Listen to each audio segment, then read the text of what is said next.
그제 밤에 잘 한국 일정 마치고 돌아왔습니다. 기도해 주신 여러분께 감사를 드립니다. 어제 저녁에 우리 기도회 마치고 밖에 나가서 이제 여러분들하고 인사를 나누는데 신모 집사님이 저한테 와서 이번에 리즌이라 그래서 우리 전사님들하고 부목사님들 간증들 하는데 설교들을 너무 잘하신다고 저보러 긴장하라고 하셔서 오늘도 원래는 다른 분이 설교를 하실까 했는데 긴장이 돼서 올라왔습니다. 실은 주간에 이제 한국에서 일정 분주하게 진행하고 있는데 허전도사님이 주보만 들어야 되니까 빨리 오늘 토요일 재정부 또 교재부 헌신예배 본문 제목을 달라고 연락이 오는 거예요.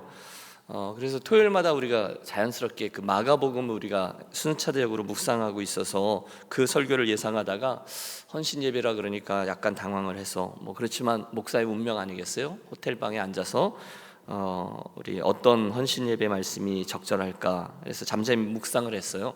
재정부 또 교재부 헌신예배라. 창세기부터 이제 보통 이렇게 묵상에 내려가거든요. 그러면 이제 창조, 에덴 동산, 원역사 나오고 족장들 얘기가 나오죠. 아브라함 스토리, 이삭, 야곱 쭉 내려가다가 요셉 너무도 당연히 더 나가지 않고 요셉의 이야기에서 잠깐 숨을 골랐습니다. 짧은 순간이지만 요셉의 파란만장한 인생이 저와 여러분 머릿속을 스쳐 지나가고 오늘 창세기 42장의 그 인생의 마지막 기록 즈음에 요셉의 창고라는 이미지에서 잠깐 섰습니다. 오늘 저는 그 말씀을 여러분과 나누고 기도하려고 합니다. 우리 잘 아는 얘기죠. 요셉은 형들에게 의해서 애굽으로 팔려간 지 20년 만에 형들을 다시 만나고 있습니다.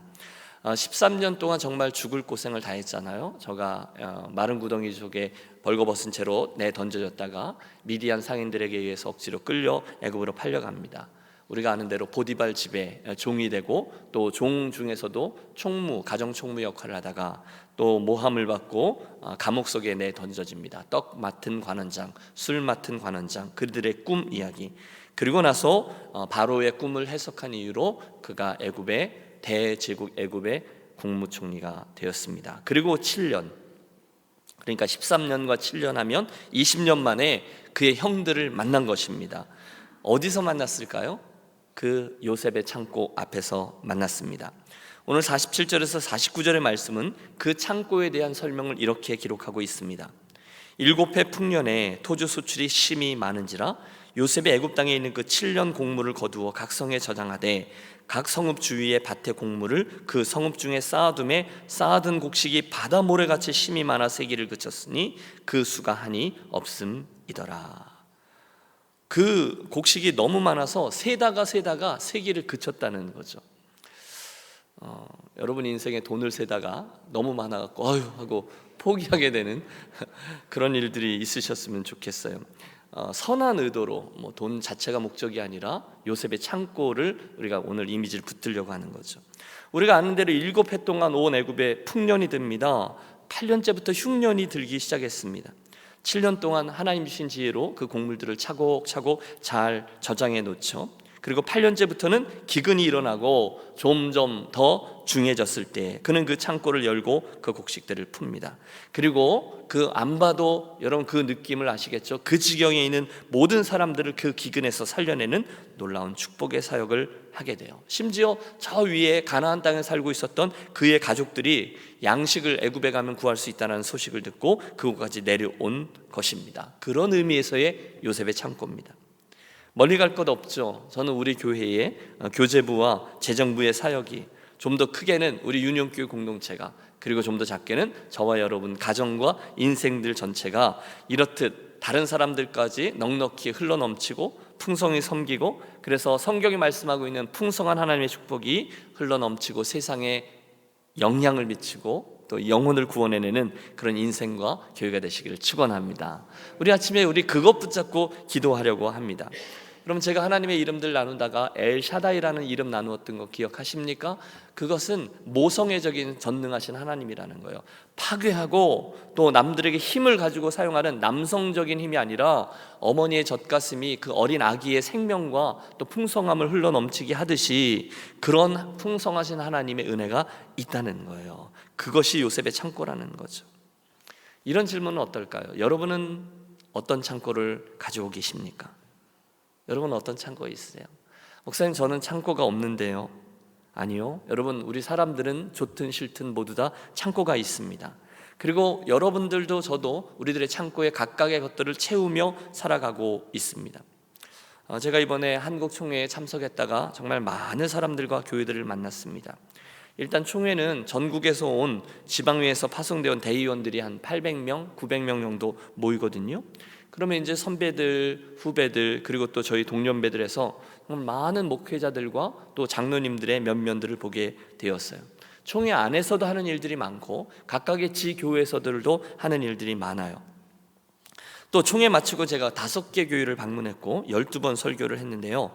본의 아니게 이제 방문하는 교회들마다 이제 손님 목사니까 이렇게 목사님도 그렇고 장로님들하고 식사하며 교제를 하게 되었습니다. 여러분, 제가 피플 퍼슨이잖아요. 그러니까 어떤 목사님들은 저에게 굉장히 부러워하세요. 그분들은 이제 사람들 만나는 걸 피하고 될 수 있으면 성도들이 만나자 그래도 잘 안 만나는 목사님도 계세요. 너무 힘드신다는 거예요. 그런데 저는 그런 분들이 이해가 안 되잖아요. 그래서 저는 같이 교제하고 사람들을 만나면 만날수록 이제 에너지를 얻고 그러는 사람이거든요. 그러다 보니 이제 새로운 관계들이 형성되는 거예요. 그런데 그 새로운 교회들에서 이렇게 주보를 보든지 교회 분위기를 보면 사역들이 캐치가 되잖아요. 또 그 뭐 제한은 돼 있지만 여러분, 제가 프로 아닙니까? 그러니까 어떤 사역들이 진행되고 있는지를 보면서 이제 묻기도 하고 그러면서 이제 배우는 거예요. 어떤 교회들은요 정말 좋은 창고 같은 교회들이 있어요. 영적으로 많은 것을 채워두었다가 또 그 채워진 영적인 영향력들을 나누는 교회가 있어요. 또 서울에 있는 서초교회라는 곳을 갔는데 이번에 건축을 새로 했는데 그 교회는 도시 문화를 선도하는 문화적인 창고를 지니고 있어요. 교회가 아주 큰 교회는 아니지만 교회를 아름답게 건축하며 한쪽 부분을 강남인데 사회 쪽으로 열었어요. 그래서 갤러리를 만들어 놨어요. 크진 않지만 그래서 누구든지 오가는 사람들 또 지역에 있는 아티스트들한테 그 부분을 열어 놓았어요. 굉장히 훌륭한 접근이라고 생각합니다. 또 어떤 교회는 아주 전통적인 한국 예배예요. 천안교회입니다. 우리 교회 식구들도 많은데 천안교회 가서 이제 교제하고 설교를 했는데 저 어릴 적에 자란 그 교회 공동체랑 똑같아요. 그냥 그렇지만 한국에서 있는 전통적인 예배가 주는 느낌과 파워가 있잖아요. 그리고 또 어떤 교회는 아주 시골스럽지만 예배의 모습과 예배 분위기가 정말 잔치와 같아서 그 지역에 있는 성도들이 모여서 행복하게 예배드리는 모습도 보았습니다. 저는 이것들 하나하나가 다 창고라고 봅니다. 이 아침 저희 질문은 이것입니다. 그런데 여러분, 그 창고의 가치는 어떻게 매겨질까요? 저와 여러분 인생의 창고는 주님에게로부터 어떤 기준에 의해서 평가를 받게 될까요? 많은 사람들이 흔히 생각하듯이 그 속에 무엇이 채워져 있느냐, 얼마만큼 채워져 있느냐, 그것으로 창고의 가치가 평가될까요? 아니죠. 여러분, 저는 확신합니다. 창고의 진정한 가치는 그 창고가 열렸을 때, 그래서 그 안의 것들이 어떻게 사용되고 있을까, 바로 거기에 있다라고 믿습니다. 그런 의미에서 저는 이 요셉의 창고가 그날 굉장히 의미 있는 창고였다고 믿습니다. 왜냐하면 온 세상을 먹여내고 살리는, 기근으로부터 사람들을 살려내는 창고였기 때문입니다. 할렐루야. 자기들이 채워놓고 요셉의 신분 상승을 위해서 사용한 창고가 아니라는 거예요. 심지어 그 창고는요, 하나님의 언약의 흐름인 야곱과 그의 아버지죠, 그의 가문들까지도 다 살려낸 창고가 되었어요. 축복의 창고라는 거죠. 여러분, 좀 전에 축복했는데요, 우리 유니온교회가 또 오늘 교제부와 또 오늘 재정부의 섬김과 헌신이 요셉의 창고처럼 주변의 사람들을 유익하게 하고 생명을 살리고 하나님의 영광을 드러내는 복된 요셉의 창고들과 사역이 되시기를 축복합니다. 여러분, 이미지를 캐치하셨죠? 우리들의 인생도 창고라는 거예요. 교제부도 창고라는 거예요. 그리고 우리 재정부도 창고라는 거예요. 쌓아둠이 그 안에 어떤 걸로 채워놓음이 가치를 결정하잖아요. 그것들이 열려서 어떻게 다른 이들을 유익하게 하느냐가 그 창고의 질을 결정하죠. 아마 성경에 나오는 창고들 가운데 가장 슬픈 창고는 주님께서 말씀하신 어리석은 부자에게 나오는 그의 창고일 것입니다. 우리 알죠? 부자가 있었습니다. 한 해의 농사가 잘 되었습니다. 그가 뿌듯해하며 그의 영혼에게 말합니다. 내 영혼아, 이제는 평안히 먹고 마시고 즐거워하자. 이렇게 많이 쌓아두었지 않았냐? 그런데 그의 뜻대로 되었습니까? 그렇지 않죠. 주님께서 어리석은 자여 라고 부르셨습니다. 여러분, 주께서 어리석은 자여라고 말하면 사람들이 보기에는 많은 것들을 가지고 훌륭하게 보이지만 어리석은 자인 게 맞는 거죠. 오늘 밤에 내 영혼을 도로 찾으리니 그 예비한 것이 네 것이 되겠느냐. 여러분, 그 창고의 특징이 무엇이죠? 그 스스로 자기만의 유익을 위해서 닫고 열리는 창고였다는 거예요. 그러나 그 결과는 어리석은 자였다는 거예요. 불의한 자였다는 거예요. 결국 그 창고는 남의 창고가 되었어요. 모르겠어요. 그의 아들의 창고가 되었는지, 그의 친척의 창고가 되었는지 모르겠어요. 그러나 결국 그의 인생은 불쌍한 것이 되고 말았습니다. 여러분은요? 구약에도 이와 같이 비극적인 창고가 하나 있습니다. 히스기야 왕입니다. 저 유명한 히스기야, 39세에 정말 그 인생의 전성기를 맞습니다. 정치적으로, 군사적으로 이스라엘을 다시금 강대국으로 세웠던 히스기야 왕이지만 죽음 앞에서 중병에 걸리게 되죠. 성경은 분명히 그가 교만했기 때문에 중병에 걸렸다라고 말씀합니다.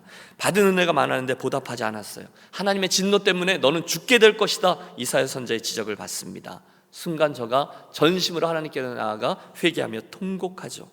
결국 내가 네 눈물을 보았노라, 내가 너를 낫게 하리라, 하나님의 음성이 들렸고 15년간 생명이 연장되었습니다.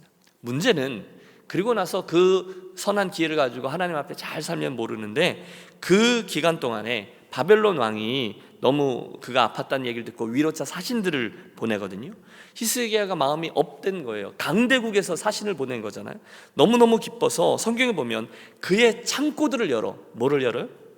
창고들을 열어서 안에 있는 모든 것들을 다 적국의 사신들에게 보여줍니다. 그것에 보는 은, 금, 향료, 기근, 기름, 무기고 등등 다 보여줘요.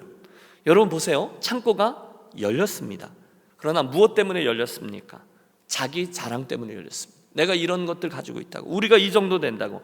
그러나 그 순간 하나님은 그의 교만함을 보셨습니다. 그 창고는 다시금 어리석은 창고가 되었고, 히스기야 왕의 말년은 정말 되살아난 것보다 훨씬 좋지 않은 결과로 계속되어집니다. 가장 악했던 왕 므낫세도 그 기간 중에 태어나죠. 그러므로 이 아침에 우리는 모두 깨닫습니다. 여러분 잘 기억해 주십시오. 창고에 무엇이 들었는지, 창고에 얼마가 채워져 있는지가 창고의 가치를 결정하지 않아요. 대신에 그 창고에 들어있는 것들이 언제 어떻게 열려서 축복의 통로로 사용되는가가 그 창고의 가치를 결정합니다. 보세요. 그날 요셉의 창고는 자기 만족을 위한 창고가 아니었습니다. 자신의 이익을 위한 창고도, 바로를 위한 창고도 아니라 그의 창고는 세상을 위한 창고요, 하나님의 섭리를 위한 창고요, 그의 가문을 위한 창고였어요. 심지어 그 자신을 팔아버린 패역한 형들도 그 창고에서 유익을 얻어요. 그들도 기꺼이 살린 축복의 창고가 되었다는 거예요. 저는 이게 너무너무 놀랍습니다. 그리고 그 창고에서 그의 꿈이 이루어졌다는 것이 중요하죠. 여러분, 이 창고의 이야기를 여러분 인생의 이야기로 계속 돌려보십시오. 사실 오래전에 요셉이 그 가나안 땅에 있을 때 말입니다, 요셉하고 형들은 별로 차이가 없었을 겁니다. 그냥 베두인이었어요. 짐승들 치는, 그러면서 양 그리고 그 염소 이런 것들을 치면서 살아가던 그런 사람들이에요.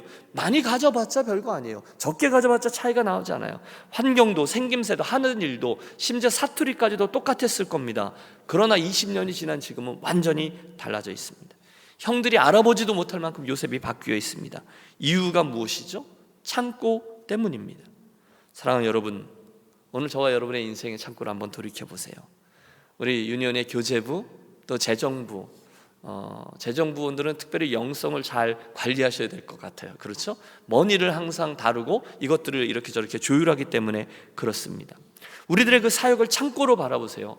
교재부의 사역, 재정부의 사역을 그냥 교회의 일이 아니라 거기에 의미를 좀 부여해 보십시오. 우리 마음의 소원을 담아 그 사역을 할 때마다 기도하면서 하십시오. 하나님, 저의 인생이, 하나님 저의 손발이, 우리 부서의 이 사역이 우리 교회를 위한 창고가 아니라 우리만을 위해서 쌓고 제한하고 또 그것에만 매몰되어 있는 만족만을 위해서 적절하게 사용되는 그것이 아니라 더 나아가 오늘 요셉의 창고처럼 어떻게 해서든 이것이 하나님 기뻐하시는 축복의 통로로 사용되는 창고가 되게 해달라고 기도하는 두 부서가 되시기를 바랍니다. 먼저는 창고니까요, 적극적으로 구하시는 거죠. 우리들의 기도는 틀림없습니다. 여러분, 우리 하나님이 저와 여러분에게 가장 귀한 것들을 예비하셨다가 주시는 분이라는 사실을 믿습니까? 맞아요. 여러분, 하나님은 반드시 당신께 나오는 자에게 당신이 상 주시는 이심과 그 상 주기를 기뻐하는 분이라는 것을 우리가 알기를 원하세요. 그거를 믿어야 하나님이 기뻐한다 하셨거든요. 그러면 우리가 믿는 거죠. 혹시 여러분 삶의 영역에 어떤 부분이 좀 모자라십니까? 하나님, 저의 인생의 창고에 이런 부분이 모자랍니다. 여러분 그렇게 기도하셔야 되겠죠? 더 채워져야 될 겁니다. 실패하신 부분들 하나님 치유해 달라고 기도하셔야 될 겁니다. 낙심하신 분들 내 믿음이 이것밖에 안 되는가 기도하셔야 될 것입니다. 좀 더 채우셔야 될 겁니다. 그래, 내가 열정을 회복해야 돼. 여러분 이것도 영적인 창고 아니겠어요? 목사님 직장을 잃었습니다. 저희 집에 재정이 좀 필요합니다. 안타까우십니까? 목사님 저희 가정에는 건강이 필요합니다. 우리 가정에는 문제가 있습니다. 여러분 그런 부분들이 보이신다면 여러분 이 아침에 우리 먼저 선한 욕심을 가지고 구하겠습니다. 주님, 제 인생의 창고에 이런 부분들이 비어 있습니다. 채워주십시오. 그러나 거기서 그치는 게 아니죠. 그 채움은 나만을 위한 채움이 아니라 다른 이들에게 축복이 되는 창고가 되게 해주시기를 구하겠습니다. 여러분 이민 생활을 하다 보면 우리 자신에게만 시선이 매몰될 때가 되게 많죠. 다른 이들을 챙긴다고요? 우리 자녀들의 미래까지도 케어한다고요? 여러분 그게 배부른 소리처럼 들릴 만큼 매일매일 저와 여러분들이 씨름해야 될 이슈들이 제일 많아요. 여러분 가정사들이 얼마나 많으세요? 여러분 우리가 감당해야 될 일들, 또 교회에 와서 해야 될 일들이 얼마나 많으세요? 그런데 과감히 구하겠습니다. 하나님 나의 눈을 열어 창고 밖에도 무슨 필요가 있는지, 어떤 일들이 일어나고 있는지 보여주시고 그것들에 선용케 하여 주옵소서. 여러분 풍성함을 하나님의 체험으로 이렇게 채워달라고 우리 함께 구하는 아침이 되시기를 바랍니다. 먼저 구하는 거예요. 제가 이번에 주일날 저녁에 서산교회 가서 설교했거든요. 김영배 목사님 들어보셨죠? 지난 2월에 서산교회 식구들이 그 멕시코의 성전을 봉헌하고 돌아가던 길에 비행기 갈아타려고 LA 왔다가 한 이틀 정도 더 머무시면서 우리랑 같이 예배했어요. 그리고 그분이 앞에서 설교했습니다. 제가 그때도 말씀드렸는데 그분은 제 첫 번째 목회지였던 대관령교회의 전임 전도사님이었습니다. 그곳에 목회를 갔어요. 근데 그분이 그 제 앞에서 전도사님으로 계시다가 그 바로 옆 동네 진짜 깡촌이에요. 차항, 여러분 아무도 모르실걸요. 차항리예요. 그곳에 있는 차항 성결교에서 목회를 하고 계셨어요.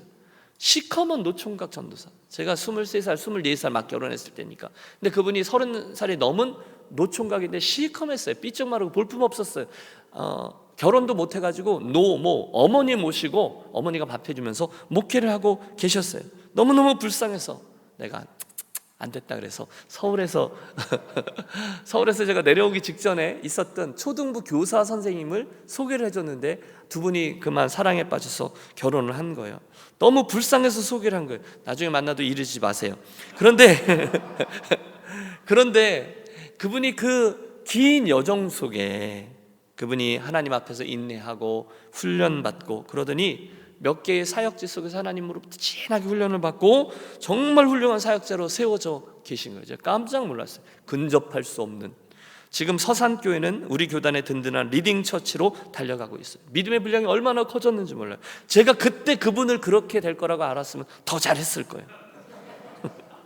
그런데 여러분 지난번에 저희 교회 강단에서 이분이 설교하실 때요, 제가 굉장히 큰 은혜를 받았습니다. 아니 도전을 받았습니다. 왜냐하면 저는 잊지도 않아요. 이분은 성경 말씀을 읽다가 믿음이 필요하거나 믿음이 들어오는 그런 귀절이 있으면 손을 얹고 기도를 하신다고 하셨어요. 여러분도 그렇게 하시기를 바랍니다. 그렇게 하시길 바랍니다. 그러니까 인생 중에 어떤 선택이 필요하면 잠언 3장 5절에서 6절의 말씀 위에 손을 얹고 기도하신다고 하셨어요. 너는 마음을 다하여 여호와를 신뢰하고 내 명철을 의지하지 말라. 너는 범사의 그를 인정하라. 그리하면 내 길을 지도하시리라. 주일 성수를 할 때에도 이분이 흑심이 있는 게 아니에요. 하나님을 경외하고 그분을 믿고 그 말씀을 믿고 선포하는 거예요. 주일 성수할 때는 이사야서 58장 14절의 말씀을 붙들고 그렇게 기도한다고 했어요. 안식일을 일컬어 즐거운 날이라 여호와의 성의를 존귀한 날이라 하여 이를 존귀하게 여기고 내 길로 행하지 아니하며 내 오락을 구하지 아니하며 사사로운 말을 하지 아니하면 내가 여호와 안에서 즐거움을 얻을 것이라. 내가 너를 땅의 높은 곳에 올리고 내 조상 야곱의 기업으로 기르리라. 하나님의 성의를 구별하는 이들에게 주신 축복이에요. 가정을 위해서 기도할 때는 시편 128편을 암송한다는 거예요. 여호와를 경외하며 그의 길을 걷는 자마다 복이 있도다. 내가 내 손이 수고한 대로 먹을 것이라. 내가 복되고 형통하리라. 내 집 안방에 있는 내 아내는 결실한 포도나무 같으며 내 식탁에 둘러앉은 자식들은 어린 감람나무 같으리로다. 여호와를 경외하는 자는 이같이 복을 얻을 것이로다. 여호와께서 시온에서 내게 복을 주실지어다. 너는 평생의 예루살렘의 번영을 보며 내 자식의 자식을 볼지어다. 이스라엘에게 평강이 있을지어다. 여러분, 그 외에도 그는 인생에 필요한 것이 있을 때마다 하나님께서 주시는 말씀에 손을 얹고 기도한다는 거예요. 나의 하나님께서 그리스도 예수 안에서 영광 가운데 그 풍성한 대로 너희 모든 쓸 것을 채우시리라. 여러분, 그 목사님의 그 순박한 믿음이 저와 여러분의 믿음이 되고 또 저의 목사의 믿음도 되어지시기를 축복합니다. 여러분, 이게 뭐죠? 먼저 나의 인생을 하나님의 창고로 채우는 거잖아요. 그냥 구하는 게 아니에요. 그런데 그 축복이 요셉의 창고처럼 흘러나가기 위해서 기도하는 것이죠. 제가 좋아하는 트와이트 무디 목사님의 말씀입니다. 우리가 천국에 도착하게 되면 성도들이 꼭 한 가지 후회할 것입니다. 그것은 천국 창고에 그리스도인들이 만약 청구하였더라면 쓸 수 있는 자원이, 기도만 했더라면 쓸 수 있었던 수많은 그 하나님의 능력들이, 무한대의 능력이 거기 있는데 그리스도인들이 그 능력을 사용하지 않았다는 것입니다. 여러분, 물론 우리가 하나님과의 인격적인 관계 없이 축복만을 구하는 것은 기복신앙입니다. 그러나 그분이 나에게 은혜 주시기를 원하고 상 주시니라는 것을 믿고 그 인격적인 관계 속에서 그분의 축복을 구하는 것은 여러분, 풍성하신 하나님을 그분으로 인정하는 축복인 줄로 믿습니다. 그것은 기복신앙이 아닌 것이죠. 그것은 받으십시오. 그리고 그 요셉의 창고를 세상을 향해서 여는 거죠. 그게 의미 있는 거라는 거예요. 어젯밤에 제가 이 설교문을 이제 써내려 가는데 내내 제 안에 떠나지 않는 기억이 하나 있어요. 이번에 제가 그 제 고향인 부평에서 부평 제일교회라는 곳에서 이제 집회를 섬겼어요.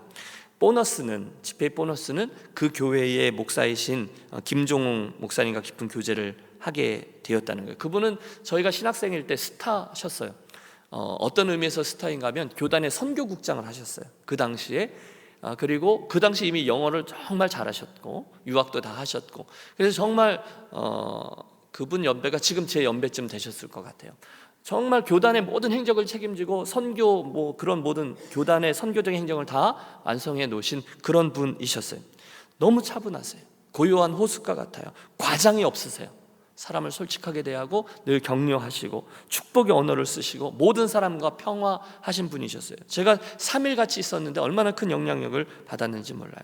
다른 분들을 어떻게 칭찬하는 게 이렇게 칭찬하는데 그분이 입에 마르도록 칭찬하는 장로님 한 분 계셨어요. S 장로님이시고 원로 장로님이신데 이제 막 은퇴하셨다는 거예요. 그분의 입에서 나오는 칭찬인데 이렇게 말씀하세요. 항상 겸손하게 주님과 교회를 섬기시되 그 부평 제일교회의 영성의 한 축을 담당하고 있는 장로님이라는, 여러분 너무너무 기가 막힌 축복 아닙니까? 그 교회 공동체의 한 영성의 축을 담당해주고 있는 장로님이라는 거예요. 그리고 특별히 차를 한잔 할 수 있는 기회를 만드셔서 너무너무 귀한 인품의 소유자요, 끝까지 겸손하신 그분을 소개하고 또 그분에게 제가 굉장히 큰 영향을 받았어요. 되게 좋았어요. 원로 장로님이신데 인품이 너무너무, 진짜로 여러분 겸손하는 척하는 건 제가 눈치가 있어서 금방 알거든요. 진짜 겸손하는 분이셨어요. 근데 대화 중에 더 알게 된 게 뭐냐면 그 아내 되시는 분이 그분도 장로님이세요. 부부가 장로세요. 그러니까 당회할 때 어떻게 하는지 모르겠어요. 네. 그런데 그 아내 되시는 장로님이 사실은 옛날에 그분 앞에 계신 원로 장로님의 따님이에요. 아니요. 거꾸로 말씀드립니다. 원로 목사님의 따님이에요. 여러분 이해가 되세요? 거기는 계속 원로 목사님을 배출한 교회예요. 그러니까 교회가 전통이 있고 계속 이렇게 분란보다는 이렇게 전통화해서 잘 흘러간다는 거죠. 그러니까 그 앞에 계신 원로 목사님의 따님이에요. 그러니까 그 교회에서 자랐어요. 아주 교회가 가난할 때부터. 목사님 너무 가난해서 이분이 목사님 딸로서 평생 고생했는데 이제 그 교회 청년하고 결혼을 한 거예요. 그분이 이제 S 장로님이 된 건데 그 장로님하고 결혼할 때 사골세방에서 시작한 거죠. 너무너무 가난한 집에서. 그런데 그 아내 되시는 장로님이 정말 교회를 떠날까 몇 번, 얼마나 스토리가 많겠어요. 그 다음에도 또 다른 원로 목사님이 계실 정도니까. 그런데 그분이 일평생 그 믿음의 씨름을 감당하면서 하나님 앞에서 계속해서 기도를 했다는 거예요. 교회를 축복하는 기도, 그리고 자기들의 인생을 축복하는 기도를 계속 하셨대요. 저는 그 말씀을 드리려고 하는 거예요. 하나님, 그 부부가 이제 사걸스방에서 시작하면서 저희에게 하나님의 영광을 돌리는 인생이 되도록 해주십시오. 그러려면 그때 이제 그분이 아주 어릴 적일 거 아니에요. 20대일 거 아니에요. 그때 그분의 생각으로 하나님, 이건 이렇게 해주시고 저건 저렇게 해주시고 저건 또 저렇게 해주시고, 제가 듣기에는 인간적으로 너무 세속적인 컨디션들까지 다 내놓으면서 이분이 그렇게 기도를 하셨다는 거예요. 그런데 제가 말씀드리기 굉장히 조심스러운데, 그 와중에 일평생 믿음으로, 순종으로, 헌신으로 인생길을 걷다가 어느 날 돌이켜보니 이분이 정말 깜짝 놀랐다는 거예요. 하나님께 말씀드린 그런 인간적인 부분들까지도 하나님께서 다 포함하여 들어주셨다는 거예요. 여러분, 제가 그 얘기들 하면 제가 세속적인 목사처럼 보일까봐 제가 그 이야기는 약하도록 하겠습니다. 그러나 그분이 진짜인 거예요. 왜냐하면 목사님께서 사석에서 그분들이 어떻게 교회 공동체를 위해서 충성하셨는지, 교단을 위해서 어떻게 굵직굵직한 책임을 감당하셨는지, 선교제의 사역들을 위해서 어떤 헌신들을 하셨는지를 몇 가지만 말씀해 주는데 제가 깜짝 놀랐어요. 두 가지를 크게 놀랐습니다. 첫째는 어떻게 그 큰 일들을 기꺼이 기쁨으로 끝까지 겸손하게 감당했는지, 중간에 변하지 않고. 두 번째 놀란 것은 끝까지 어떻게 그분이 그렇게 겸손하실 수 있는지에 놀랐습니다. 아내 되시는 장로님의 간증입니다. 주님께서 하셨습니다. 주님께서 들어주셨습니다. 진심의 고백이었어요. 정말로 지금 말씀드리는 이 요셉의 창고였습니다. 너무너무 부러웠어요. 저는요, 요즘도 우리 교회 가족들을 신방하거나 대화를 하면 종종 듣는 기도의 제목들이 있어요. 목사님, 저 이렇게 살고 싶어요. 이런 일 하고 싶어요. 저런 일 하고 싶어요. 지난번에 사전도회, 오전도회 수련회 갔을 때 모든 가족들의 마음속에 담겨져 있는 빛과 같은 마음이 있다는 걸 알게 됐어요. 선교지를 위해서 어떤 헌신을 하고 싶어요. 제가 이런 일을 하고 싶어요. 여러분, 그 마음의 소원들을 주께서 응답해 주시기를 축복합니다. 그런데 그냥 되느냐? 그렇지 않더라는 거예요. 그 마음의 소원들을 그냥 멋부리듯이 나도 그렇게 라고 말하는 것이 아니에요. 여러분, 누가 그런 일을 하고 싶지 않겠어요? 여러분, 우리들 가운데 누가 선교지에 아름다운 교회를, 성전을 건축하고 싶은 마음이 누가 없으시겠어요? 누가 선교지에 그런 인생의 한 달 정도 시간을 꼭 내서 선교제가 섬기고 싶은 마음 없는 분이 어디 있겠어요? 그런데 진짜로 소원하는 거죠. 그런 의도의 순수성을 가지고 내가 어떠한 시험이 있어도 훈련이 있어도 그렇게 하겠다고 소원하며 구하며 나아가시라는 거예요. 꿈을 꾸라는 거예요. 요셉의 꿈이 그건 아닙니까? 입술로만 이야기하는 꿈이 아니라는 거죠. 정말로 그 꿈을 위해서 대가를 치르는 거죠. 그리고 중간에 많은 일들이 있었지만 끝까지 순전함으로 순종하고 헌신하는 거예요. 그리고 그 꿈을 잊지 않는 거예요. 마치 요셉이 그랬던 것처럼 말입니다. 그는 하나님 주신 꿈이 있었습니다. 결국 그 꿈이 요셉의 창고가 된 거지만, 중간에 고비들이 많았지만 꿈을 포기하지 않아요. 대가를 치루었어요. 끝까지 순수함으로 퇴색되지 아니하는 기도를 계속했습니다. 그리고 어느 날 하나님이 이루어 주신 거죠. 짠! 요셉의 창고입니다. 사랑하는 여러분, 이 아침에 우리가 기도할 때 그날 요셉의 그 창고를 머릿속에 이미지화해서 기도하겠습니다. 사랑하는 여러분, 여러분의 자녀도, 여러분의 가문도 요셉의 창고입니다. 우리들의 소유도 창고입니다.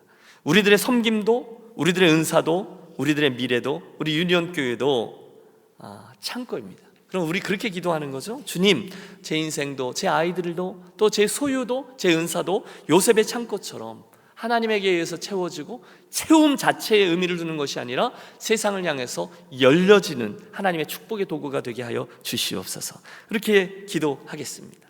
마지막 강조점입니다. 그 창고는 나를 위한 쌓음으로 의미가 부여지지 않아요. 대신에 그 창고는 다른 이들을 위한 열림으로만 의미가 부여될 줄로 믿습니다. 그 정체성을 잊지 않고요, 나만을 위해서 쌓는 창고가 아니라 그것이 축복의 통로가 되어서 존귀하게 사용되는 요셉의 창고가 되도록, 특별히 우리 교제부의 우리 교우들을 위한 사역, 또 재정부의 교우들과 세상을 위한 사역에 그 일들을 잘 감당할 수 있도록 하나님, 제가 순전함을 지키고 끝까지 훈련하겠습니다.